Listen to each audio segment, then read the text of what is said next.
Hey everybody, Kevin here.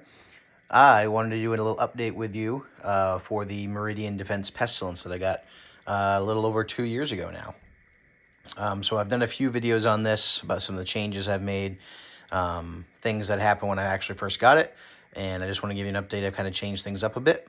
For those of you that don't know, when I first got this gun, it was November of 2023, and I got like a little over a mag into it, and the firing pin retaining pin actually broke. It failed. So the firing pin actually came out of the back of the bolt, and when I went to shoot it the next time, the next round, the hammer actually bent the firing pin, so totally made the gun inoperable. So I reached out to Meridian. Their customer service was fantastic. I shipped the gun to them.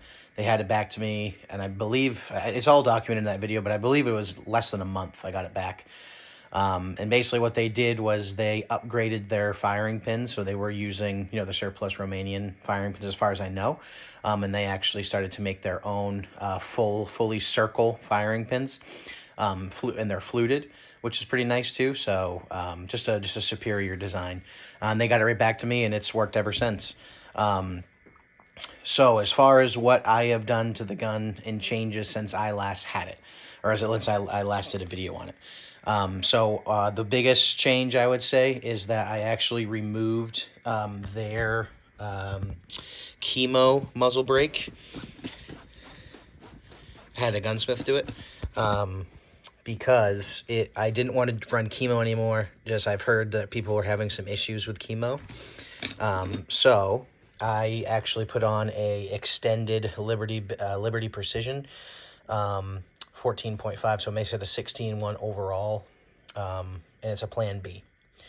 So with the Plan B, to get that to work, what I used to have was I had the JMac Wolverine adapter, which is still in there, right here. And what that does is that gives your Wolverine hub threads. And then I had the Dead Air Chemo adapter in that. So stacking tolerances. Now, obviously, the Wolverine is more of a funnel suppressor. It's not like fixed at 30. It's bigger than that. And this is an American barrel, so it's concentric. But stacking tolerances is always questionable. Plus, it just made the thing heavy. The Wolverine is already wicked heavy. Then it has the adapter. Then it had the Dead Air Chemo. So I was using Plan B on my other suppressors, and I really liked it. So Reardon was going to be making a Wolverine to Plan B direct adapter, but that's still not out. So since I already had the Wolverine to hub adapter from JMac, I just went ahead and got the Plan B adapter. So then I could at least run that. So no more chemo, which I've been happy with. I've heard things about chemo. Obviously, I'm sure there's thousands of people out there that have had great luck with it, and I never had an issue, but I did just want to change it. So that's the biggest change since I last did the video. The other thing was I did add a K&S piston myself. So I opted, when I built the gun, or had the gun built by Meridian, I opted to not do the K&S piston, and I probably just should have. So I reached out to them a little while ago now, and I said, hey, which ones do you use? And they said they did the small hole one. This AK still functions with all, Wolf, Tula, Red Army Standard ammo with the piston fully open, and it still ejects pretty good. So it's definitely overgassed, but that definitely helped. But if you were to get one, I would say that maybe just get the large hole one, and then you might actually be able to open it up enough to failure, which I'm not necessarily that's a great thing, but if you have full control, that is nice. But at least with mine, pretty much how I run it is I just leave it wide open all the time, and that allows the most recoil mitigation, and the wear of the AK is at least being reduced, which is good. But the other good thing about that is that if I fully close the piston, this will actually cycle the Brown Bear subs, which is an absolute blast. There's I think a short on my page showing that if you want to look at it, which is pretty cool. So the change for the Wolverine and the muzzle device, that was great. All that went very well. And then K&S piston, that's been great. And then I was running a Holosun AEMS optic. So how I had that was using the RS Regulate, and then I had the typical T2 adapter up top, and then there was an AEMS to T2 adapter plate, so I had that running, and it was great. However, my friend had one of these mini ACOGs, and when I looked through it, every time I looked through it, I just loved it. So I figured it would be cool in the AK, so I got the mini ACOG mount, got the TA44. It's a green circle dot, which has been pretty sweet. So that's been an awesome change, and it just, I don't know, this thing just feels like the ultimate end of the world gun now. It looks it shoots really well. And then for a light, all I did was I just had an old like Streamlight Pro Tech. So that's just mounted directly onto the Ultimech, and that has been working pretty well. But yeah, the baby ACOG is sweet. Really, really like it. The gun shoots well. I really haven't pushed it out anything past 100 yards. I mean, it's a 14.5762. Definitely, and I'm shooting pretty much all the old Russian ammo, so it's definitely not gonna be, you know, a precision rifle by any means, but like, I get good groups when I group it at, you know, 50 and 100. It does fine. It's definitely more of a up close gun, and honestly just fun. I just really like AKs, and it's a cool gun. So but yeah, I'm over 2,000 rounds through the gun now. I think I'm at like 2,200 rounds, and I know, like, for some people that's not a ton, but you know, 7.62 is not the cheapest anymore. It feeds everything. Like I said, even runs those Brown Bear subs. I'm going to try to get some of the PPU subs just because those are more available, and see if it'll cycle that, because that would be cool. It's definitely just a blast with it.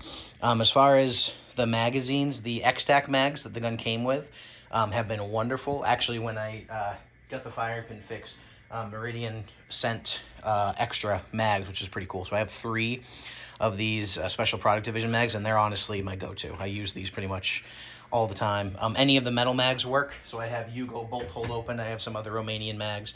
I did get from American, was it American something, I can't remember what site it was, but they had those Hungarian 20 round mags. Those are pretty sweet. So I kind of use those as my sub mags just because they're 20 rounds and the subs come in 20 round boxes. So that cycle is great. I pretty much, it's never not cycled a mag, which is awesome. But yeah, the gun's been fantastic. I absolutely love it. I know the new Pestilences, they're using all of their own components, which I think is awesome. You know, I am a Milsurp guy. I do like Milsurp stuff, so like, I'm totally cool with this being Romanian. That's not like I would upgrade to the new one just for no reason. I think this gun still is just awesome. The KNS definitely lightened the beating up on the inside, which is good. Not that it was beating itself up before. On my second video, I actually do a cleaning and show you movement, and there's just not much. I think these things are good to go. I am very excited about their 101 that's coming out in the 5.56. Then I think they're doing a 103 as well. I definitely might jump on that 5.56. I just think that's such a cool gun. Clayco and somebody else was talking about them, and I just thought they looked so cool. So that might be the next go-to on that. I have a Polonium K that I think would just be really cool on that. I've never had a 5.56 AK, so I think that would be pretty sweet. But as far as, you know, wanting this gun the second I saw it years ago, I don't know if it was YouTube or Instagram or what, I just thought they looked so cool. Obviously, Meridian they've kind of gone up in price, and some people just don't think they're worth it, especially, you know, Rami parts gun, all that stuff. I get it. But they as a company just seem to be stand-up people. This gun has been wonderful for me. I've not had one issue after that firing pin retaining pin incident. Like I said, over 2,000 rounds. It has cycled everything. I mean, no light primer strikes, no failure to ejects, no double feed, just nothing. It's been 100%. It looks the part. I absolutely love it. I know it's not everyone's cup of tea, but if you are someone who's thinking about getting into a Meridian gun, I would just highly recommend it. I think they're so cool. The only thing I'm actually thinking about is, I think Die-Free Co. is coming out with what looks like an AK version of their Kung Fu grip, and I definitely might try that. The US Palm ones have been great. And I know Meridian also came out with their, like, rubberized one, which also seems interesting. But I definitely want to try that Die-Free Co. one. I have that on all my ARs, and they're just awesome.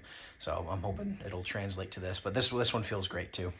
So, but yeah, if you guys have any questions about the gun, or just want to, you know, talk AKs at all, just feel free to leave a comment. It's been great. I 10 out of 10 recommend. Absolutely love it. Super pumped to try out that 101 once they get released. So I'm hoping I can actually get one, because I know their wait times can be long. This one was a decent wait time, but well worth it in my mind. So don't hesitate. I would definitely pull the trigger on one if you want to. But yeah, guys, I hope you all had a Merry Christmas and a Happy Holiday, and I wish you well in 2026.